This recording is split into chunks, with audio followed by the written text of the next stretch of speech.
Salut tout le monde, c'est Jérémy, j'espère que vous allez bien. Aujourd'hui on va voir le Redmi Note 9S. Donc c'est la version limitée que j'ai ici, qui avait été faite pour le Mi Fan Festival à seulement 2020 exemplaires pour les 10 ans de la marque. Donc on va voir ensemble ce qu'il y a dans la boîte, qu'est-ce qui différencie cette version de la version standard et la présentation du téléphone.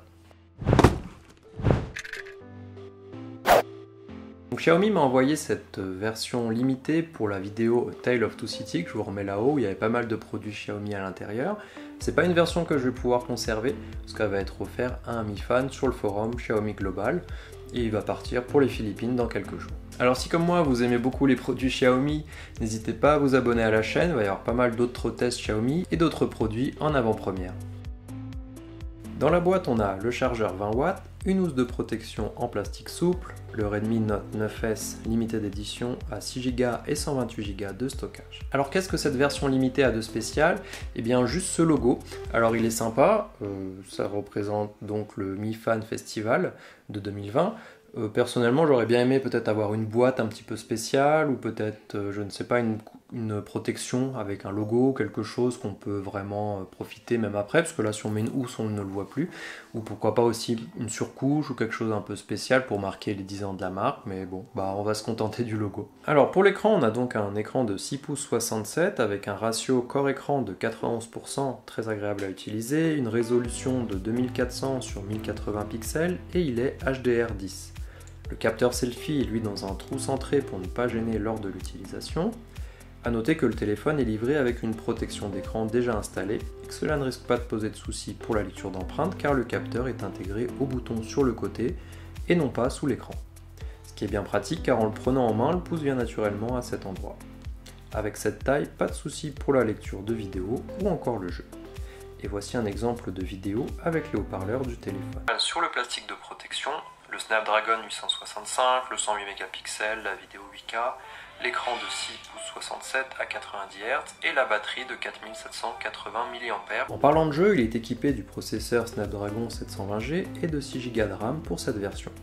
Il obtient un score de 274 686 sur AnTuTu d'après mon test, ce qui le place sous le Redmi Note 8 Pro en performance et permet de jouer au jeu assez facilement.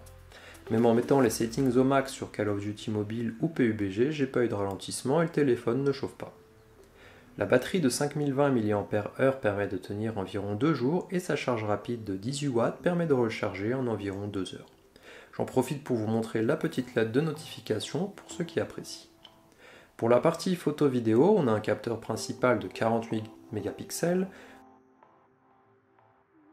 Le second capteur est un 8 mégapixels ultra-wide. Le troisième, un capteur 5 mégapixels macro, et le dernier, un 2 mégapixels pour la profondeur de champ pour les portraits.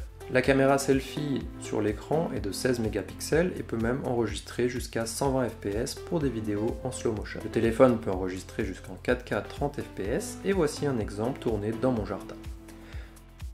Alors voilà un exemple pris avec la caméra frontale du téléphone et le micro intégré. Et maintenant avec la caméra principale et le micro intégré.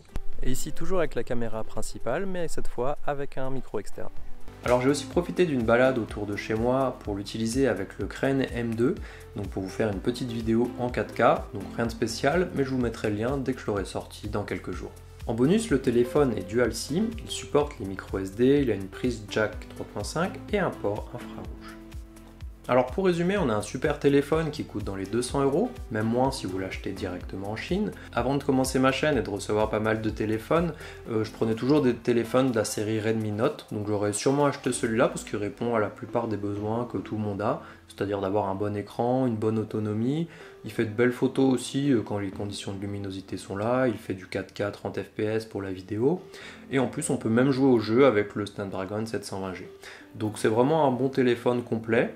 J'aime bien aussi le fait d'avoir le capteur d'empreinte sur le côté, parce qu'il est très réactif, comme vous le voyez, il n'y a même pas besoin d'appuyer, ça le déverrouille. Donc je trouve qu'il est vraiment très bien, il a un excellent rapport qualité-prix.